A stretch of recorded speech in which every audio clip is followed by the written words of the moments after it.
Today we have a great story of revenge against an ex-landlord. We'll get into that in a bit, but first, my cousin's revenge baby announcement. My cousin was married just over a year ago, and unfortunately one tone-deaf, self-centered friend and their girlfriend used the opportunity to stage a proposal. They were already engaged but planned this proposal event when they saw and liked the venue, which they wouldn't be able to afford for their own wedding. When this plan came to light, they were politely but firmly asked not to do it, but main character alert, I guess. They were absolutely obnoxious about it too, stopping the reception to call a toast to themselves and ordering everyone off the dance floor so they could have a proposal dance. Now their wedding is approaching and my cousin is pregnant and she has plans for her baby announcement that may just coincide with the wedding time and place. And we have a couple of close friends who know about this and are planning on bringing baby shower gifts. Cousin has too much class to entirely take over the wedding, but revenge will be had. I mean, it's pretty unbelievable that they even had this proposal event, but then to have the gall to say, all right, everybody off, we're gonna have a proposal dance. That is crazy. They deserve it. Also, hi, I'm Steven, and if you guys enjoy awesome stories of revenge,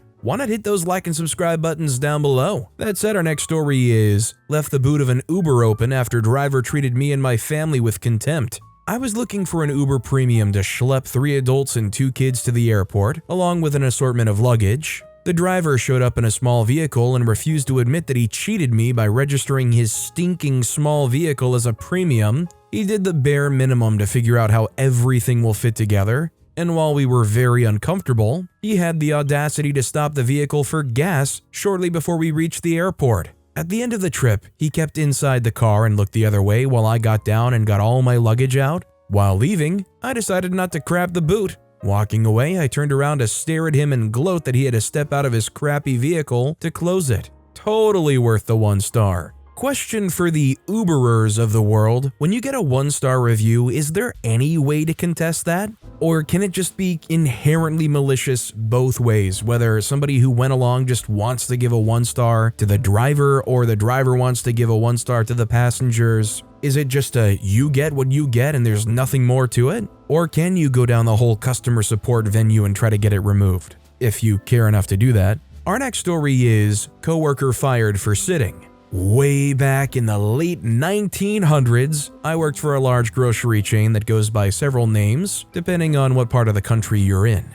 We had a cashier who had surgery about 3 weeks earlier and he had a hard time standing for a long time, so he did the obvious thing and brought in a stool to rest on while he worked. The manager said he couldn't have a stool and would need to get rid of it because the company policy said no sitting while clocked in, evidently not even on breaks. The cashier tried and failed to finish his shift and ended up leaving early. He did this a couple times and eventually was fired for poor work performance. Cue malicious compliance. Now, I worked as a night crew stalker, which means I unload the truck, load up the go packs, and stock the aisles. I also took out all of the trash for the admin offices. While I was cleaning the offices, I removed every chair I could find and loaded them into the go backs truck. I also printed out a letter in bold wording to the effect of, all employees are reminded they are not to sit while clocked in. No one knew it was me because we were always short-staffed and I usually loaded the go-backs truck myself. The next night, the manager came in and exploded at the disrespect and yada yada yada.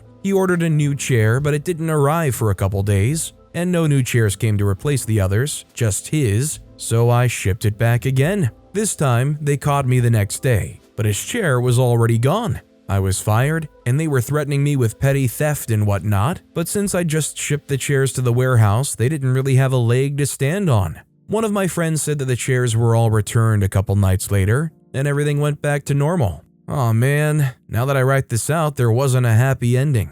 Guess they didn't have a leg to stand on, but they still had a chair to sit in. Rules for thee, not for me. Our next story is, drive your own dang car, pal. I was driving home one day after a long day of military silliness when I came upon a man who used his car as his office. Or so I assumed. I pulled onto the main street behind him, and he drove up to a red light and, as we waited, started doing something in his passenger seat. Not paying the slightest attention to the signal, he sat there, totally absorbed in whatever he was doing and never noticed when the light went green. I waited a second and then tapped my horn. His head shot up and he started forward with a jerk, The rush hour timing ensured that we hit the next light as it was turning red. So he stopped and went back to whatever it was he was doing in the passenger seat. Again, the light changed and I had to tap my horn to get him moving. This continued for several lights until it got to the point where he jerked forward before even looking up when I hit my horn. Finally, I got to the intersection where I would turn left,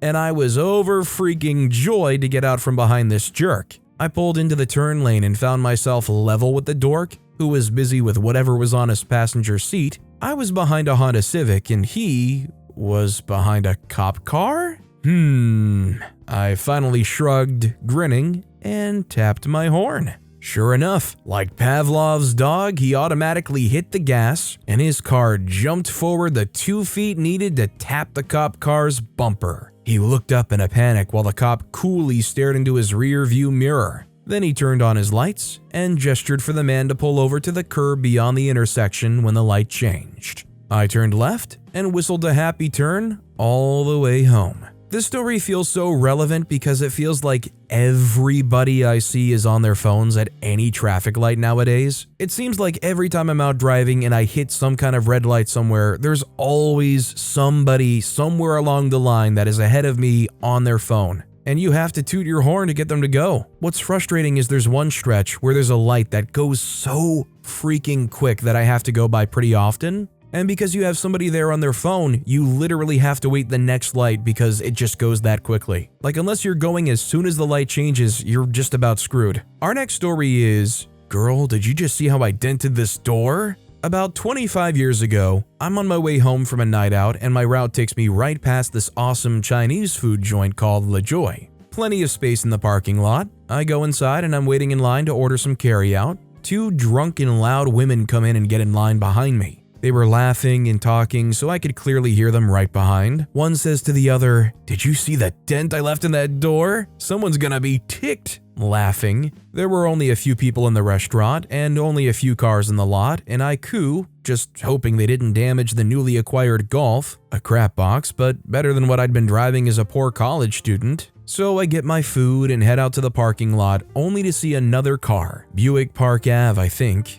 It was a nicer car, parked super close to my driver's door, and a big dent in the panel. These girls were hammered, and I wasn't going back in and asking for their insurance and ID. Dent my door and come stupidly laughing about it in a public place? I pulled out my keys and tore their paint up so bad I could barely use the key to open the door when I got home. If they would have came in and started asking for the owner of the car, I would have said it wasn't a big deal. I laughed the whole way home. Well, at least OP was in a situation where their car door got dented in and they were able to go home laughing about it. Our next story is, flipped over my coworker's business cards and she was ridiculed out of HR when she threw a fit. Hi fellow Redditors, I'm a long-time lurker but first-time poster here. To start, I have so many stories regarding this coworker, but I'll post those sometime in the future. For context, I work at a well-known luxury department store in a shoe salon.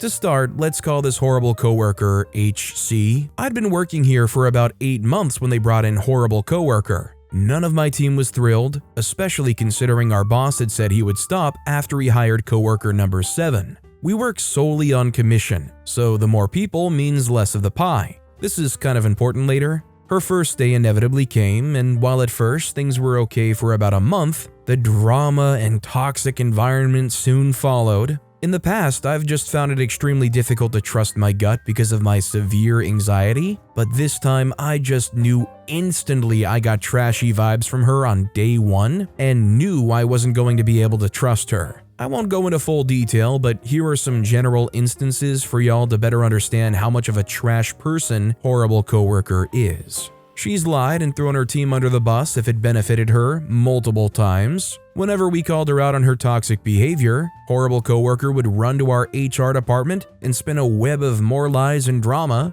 Our team used to be super chill amongst one another when it came to helping clients, but with her, she was a shark. Horrible coworker would stalk every client and push them to try on shoes and buy them, which sometimes worked frustratingly well, and it ticked us all off and made us feel like we were trying to fight for scraps. Don't forget, we work solely on commission, so this was affecting our paychecks. Not only would horrible coworker stalk, but she would steal clients. I have confronted her multiple times, only for her to make up some excuse and not give my client back to me. Mind you, our store is prided in the relationships we build with our clients, so this was a giant no-no. She has shown up to work extremely hungover, drunk, or coked up, or all of the above at the same time. She has gotten aggressive with some of the sweetest coworkers I know, and has shoved them or gotten up in their face. Oh, and just being completely uncordial or unprofessional to them. Horrible coworker has messed up countless times with clients, giving them the wrong size or refusing to ever return their items. At this point, it had been over a year she'd been here, and I now hated this job. Every day I came in and saw she was working too, I was absolutely miserable. We'd all gone to my managers, but there was nothing they would really do.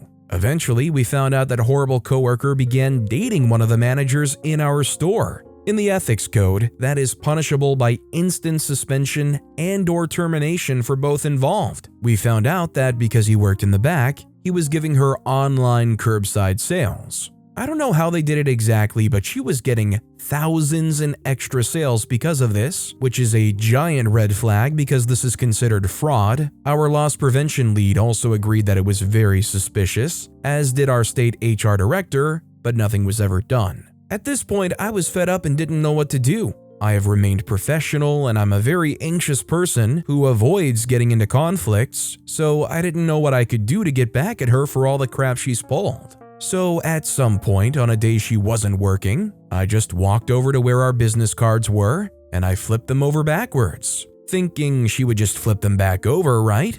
Oh, how deliciously wrong I was.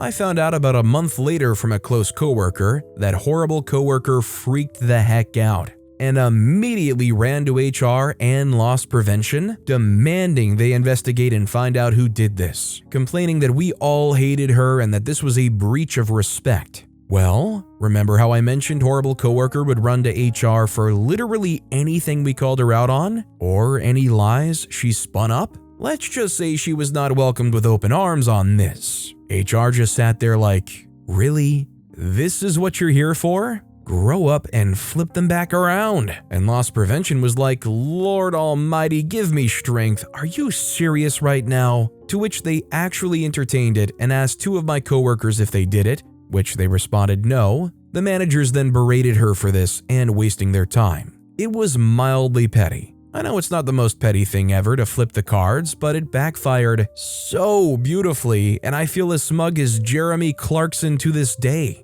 And several months later, they finally fired her and her manager boyfriend's butts because they got concrete proof of them being together, and this situation just added to her case being built against her. Since then, we're all in happy spirits again.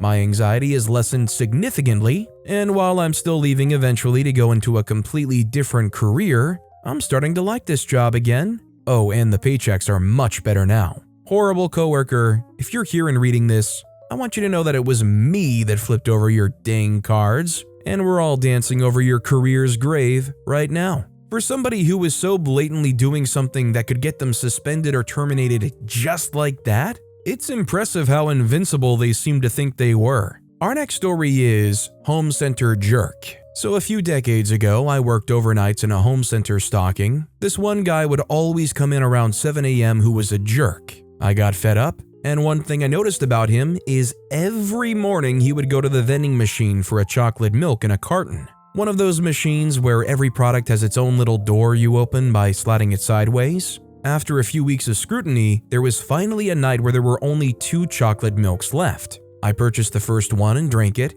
then purchased the second one as well but held the little door open while I did so. I folded the top of the carton nicely closed, put the empty chocolate milk back, and let the little door close shut again. Went back to work. 7 a.m. I'm going to punch out, and I hear someone screaming from the break room. He's so mad that he has the machine and he's trying to push it over. Fortunately for him, he fails. I'm just putting my stuff in my locker and he's telling all the other opening shift people what happened. I never admitted it. So don't get me wrong, if you do any kind of vending machine thing and you get screwed out of your money, it's understandable to be upset. But you have to be a real, just whiny kid to freak out and throw a tantrum and try to flag down everybody else on the shift and say, "Oh, listen to what happened to me." I mean, get over it and buy another $2 or $3 chocolate milk, bro. Our next story is last-minute mandatory Saturday training? Fine, but you're gonna feel that mileage. 15 years ago, I worked at a company that had regular mandatory training courses throughout the year. They always gave us plenty of notice, and we, coworkers, would usually carpool together to make the 1-hour drive less boring. And it also saved the company money as they paid for mileage. There would be 5 employees in one vehicle, which was fine. But after a few years, the company became really concerned with their profit and seemed to no longer care about the employees. So one day, they decided that employees had a mandatory training, but it was the following day, a Saturday, with not even 24 hours notice. They didn't care that we all had plans and families. The training was mandatory. So I went to every employee and shared my concern that the training tomorrow was way too short notice to carpool. I made sure we were all aware that it was too late to arrange a carpool for the 1-hour drive. We would all have to drive ourselves. So the next day, 45 employees drove their own vehicle to the training. The parking lot was full and some had to park in an overflow area or on the street. The admins were livid on Monday when they got 45 mileage sheets turned in and found out how expensive a last-minute mandatory training could be. I mean, they asked for it. What could they have honestly expected? If anything, they should be thrilled that they had 45 mileage sheets. That kind of turnout for a mandatory, not even 24-hour notice meeting is fantastic. This next story is Revenge on Abusive Boyfriend. I made the mistake years ago of dating and living with a very verbally abusive guy on and off for about 2 years. He was an extreme control freak. He had a job where he was required to travel almost 100% of the time to other states. So he would be gone for 4 to 5 days every week. The corporate office where his boss was located was in another state. He didn't want to travel because he couldn't control me if he wasn't home, so he would talk to customers over the phone instead of traveling to their location. However, he still wanted the thousands of dollars in expense money that he was used to getting every month. This was 30 years ago, so technology was still somewhat primitive. He would fabricate receipts and create fake expense reports to submit. His boss kept requesting the original copies of his receipts, and he would spend hours on the phone with them, arguing until they would finally just let it go and pay him. He did this for at least a year, so it ended up being a lot of money, over $50,000 at the time. After I left him and was safely in a new place, I waited a few months and called his boss and told them what he was doing. I knew my ex's neighbor and I ran into him a couple of years after that. The neighbor told me the sheriff and FBI showed up at my ex's house and he was charged with fraud and embezzlement. I don't know if he went to jail, but he of course lost his job and his house and car and had to file bankruptcy. It was sweet revenge. Well, if they didn't go to jail, they certainly had to pay back a lot of money, probably with some form of interest, and legal fees, probably. I think it goes without saying, but don't do grand theft. Don't embezzle, it's probably better for you long term. Our next story is driver promised parking spot I waited 20 minutes for to another driver. In college, I usually get to campus an hour or so before class begins because parking was tight. I would pick an aisle and then sit and wait for a spot to become available. The wait varied. This particular morning, I see a man approaching his parked car. He sees me idling in my car, obviously waiting to park. Another car entered the aisle as if the driver was following behind this man. The man then pointed to the vehicle behind him and tells me he had promised the driver his spot. I chose to ignore him and maintained my position. The driver from the approaching vehicle proceeded to roll his window down and shouted that he was promised the parking spot. I told him that wasn't possible, since it wasn't the other driver's spot to promise. The man got into his parked car and attempted to leave from an angle favoring the other vehicle waiting for the spot. This maneuver proved impossible. A standoff ensued for approximately 7 minutes with all 3 vehicles, the man wanting to leave and the other driver waiting to claim the spot he was promised. I'd already waited 20 minutes or so for a parking spot and was going nowhere. Well, being the New Yorker I was, I slowly positioned myself for the spot while the man rolled out. Did not want to say man pulled. After the spot was vacated, the other driver attempted to take the spot, and I simply blocked his access and parked my vehicle, still in the aisle. Neither of us could access the spot, but we were both determined. Looking back, I can't say I'm proud of my next move, but I'm already in deep. While parked, blocking the other vehicle's access to the parking spot, I reached into my book bag and whipped out the biggest textbook I had and proceeded to page through my book slowly. There was no eye contact. I had the time, and I was going nowhere. After about 10 minutes, I guess the other driver figured out how this was going to end. He left, and I parked. As mentioned above, I am a New Yorker, and even though this took place elsewhere, I anticipated some repercussion. Can't leave said actions to fate. Yes, after all that, I claimed the parking spot. Then I found myself a different spot and moved my car. So it's safe to say no car was keyed, tires slashed, or windows broken in this story. If I had to do this over, would I have taken said action?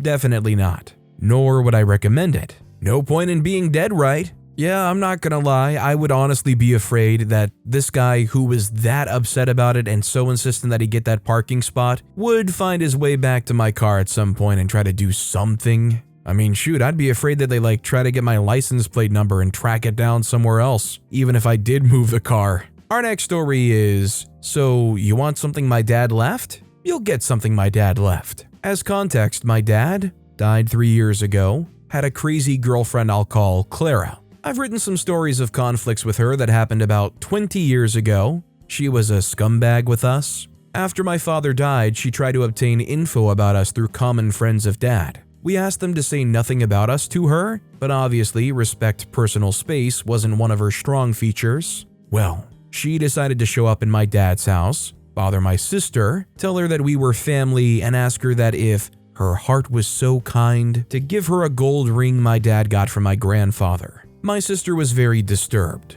and only managed to say that she would talk to us about the matter. Clara gave her new address if we wanted to go see her and left. When sis told us the matter, we agreed to gather and talk. So we decided to go to the restaurant owned by one of Dad's best friends, Lou. Lou was happy to see us and we shared great stories about Dad. Suddenly, Clara's name came up, and Lou told us that when she worked there, she asked for some money using Dad's and Lou's bond that she never gave back. Back then, Dad started to pay back, but he died. So Lou gave up about the money owed, about $1,500 US. I laughed and asked Lou if he would like to ask Clara for the money. He said he was remodeling, so the money would be very useful. I asked Lou only one condition. I would drive him to Clara's home. We gathered the next weekend, took the ring and Lou with us, asking him to wait in the car until I called him. Clara was so happy to see us and asked if we brought her what she asked. I said yes and showed the ring, but I'm gonna give you something even better.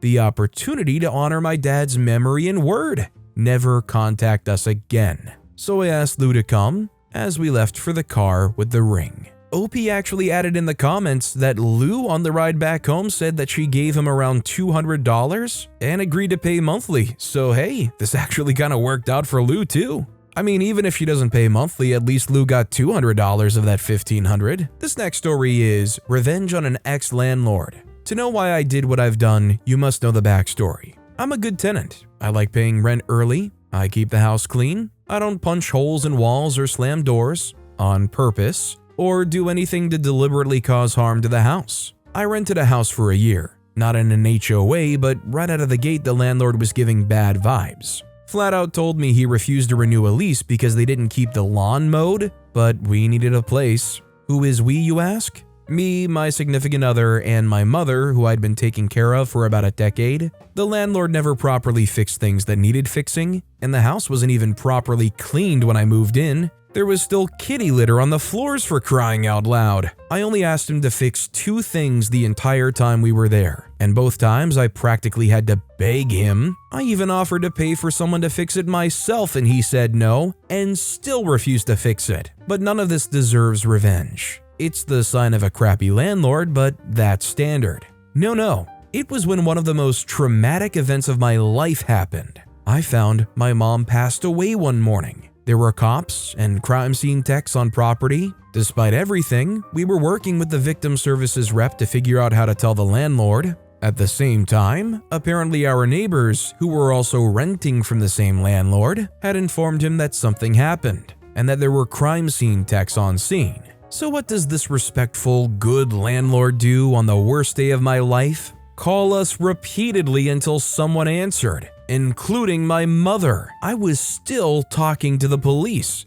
Freak you, dude. Just freak you right up the butt, sir. Now, it's important to note the electric was in my mom's name. We split the bills up evenly to make her feel safe. She had trust issues and trauma. I was not listed on the account. Didn't think I needed to be. It was a pain in the butt to get the electric turned off. They needed a death certificate, which I get. I thought that when the contract expired, it would turn off. I was wrong. Or that the landlord would get the electric turned back on in his name, which he should have. I was wrong on both counts. I found out about this last week. This weekend, we had a big hard freeze here. I got the electric turned off the day before the freeze hit, and since he doesn't live there, and of course no one is touring homes in freezing weather, the likelihood of them finding out it was off anytime soon is very, very low. Dear sir, I hope the way you treated us was worth it. I hope the extra couple months of free electricity was worth it, and I sincerely hope your pipes freeze and freaking burst, sir. Now, I mean, to be fair, to play devil's advocate, if you are told, hey, there's a crime scene tech at your place, you'd probably have a lot of questions and want to understand what exactly is going on.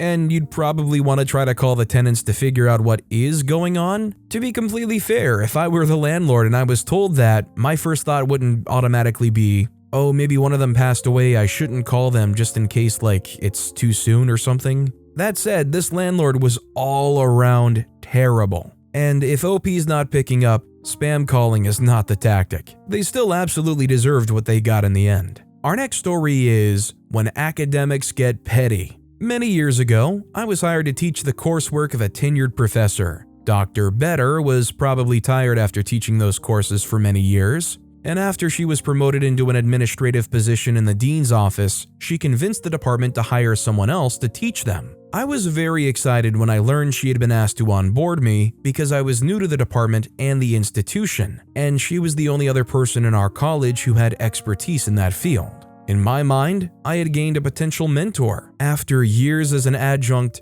I was also eager to show I was a good hire. I had earned my graduate degree at a non-Ivy League college, so I knew I'd have to prove myself. I soon was to learn that most days, Dr. Better was too busy to give me the time of day, much less answer questions about the 4 new courses I was to teach. There was never time.